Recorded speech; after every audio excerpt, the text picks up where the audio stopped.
大家好，我是健康管理师李晓。年纪大了，骨密度下降，各种关节疼痛、骨骼变形都来了，给我们带来很多痛苦。养骨护骨已经成为我们在养生当中的重中之重。养骨，脚踝是一个关键的突破口。今天呢，我给大家介绍一个养骨骨髓的大穴，叫做绝骨穴。平时呢，这个穴位不起眼，但是它是一个深藏功名的人体自带的天然钙片。我们首先来找一找绝骨穴的位置。绝骨穴在我们的脚踝处，咱们脚的脚踝外侧。首先呢，这个高骨是我们的外踝骨，外踝骨上最高的点是外踝尖。接下来呢，我们把自己的一只手四指并拢，然后呢，把你的小指指尖放在你的外踝尖上，其余的四指并拢，往上量。咱们用食指呢，可以摸到外踝尖往上3寸，也就是4横指的位置啊，有一个凹陷处，点按起来非常的疼痛。这个位置呢，就是绝骨穴的位置了。大家可以明显的摸到啊，这是一个凹陷处，比它的上下周围要稍微的凹陷那么一点。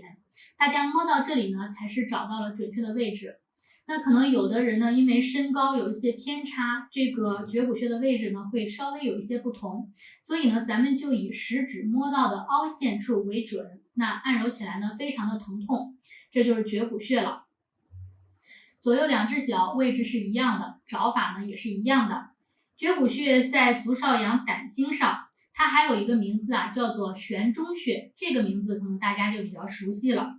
它是我们人体的8会穴中的髓会穴，意思是说呢，髓海充盈，我们的身子就会骨骼强壮有劲儿。那么髓海亏虚呢，就会头晕耳鸣，而且呢乏力无神这些都会找上门来。咱们把这个绝骨穴把它给盘活了，就等于说是我们开启了全身的髓海的一个总阀门，就会有源源不断的能量注入到我们的骨髓当中，滋养骨髓，还能够充养脑髓，化生血液。左右两只脚位置是一样的啊，找法、定位方法都是一样的。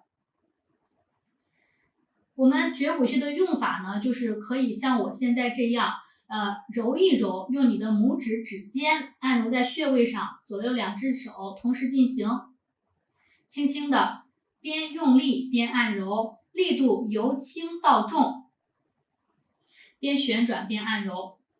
那么当你的穴位感觉到这种酸胀或者是胀痛的感觉时，就说明我们达到了最佳的效果。当然大家也不用过分的用力，只要我们出现这种酸胀或者胀痛的感觉就行了。每次持续的按揉2到3分钟，按揉的速度不要过快，大概呢就是我们每分钟50下就可以了。每天咱们可以根据自己的需求进行身体的多次的调理。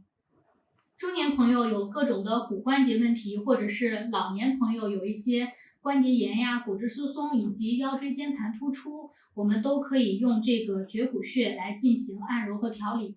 除了按揉之外呢，大家还可以去艾灸这个穴位，或者是我们在这个穴位上进行敲打，就是我们双手握拳，用你的小手指的这个指关节轻轻的敲打绝骨穴也是可以的，能够滋补肾精，坚固牙齿，还能够延缓衰老。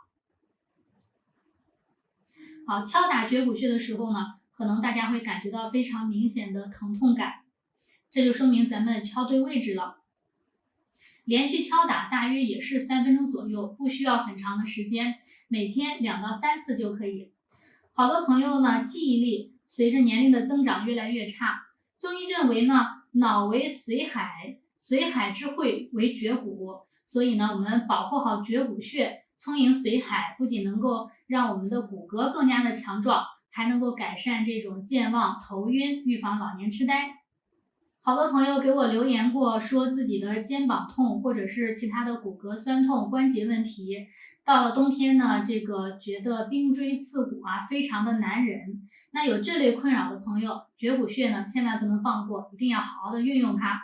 养骨骼呢，绝骨穴所在的脚踝部位一定要保护好，这是我们人体重要的一个承重关节。肝脾肾经的起始地也都在这里，但是呢，也是风寒邪气最爱偷袭的部位。很多朋友总爱把脚踝露在外面，不太重视对脚踝的保暖以及养护，这正是给了病邪入侵身体的各种机会。关节疼痛、老寒腿，甚至是脏腑的亏虚都会找上门来。所以保护脚踝，经常去调理绝骨穴，能够减少很多身体的痛苦。好了，那本期的内容就到这里。如果你还想学习更多经络穴位的养生方法，欢迎订阅我的课程《家庭版12经络疏通法》，带你认识身体的每一条经络，找到经络上的淤堵点，并且呢，徒手就能打通它们，在家就能养出好身体。感谢大家的支持，谢谢大家。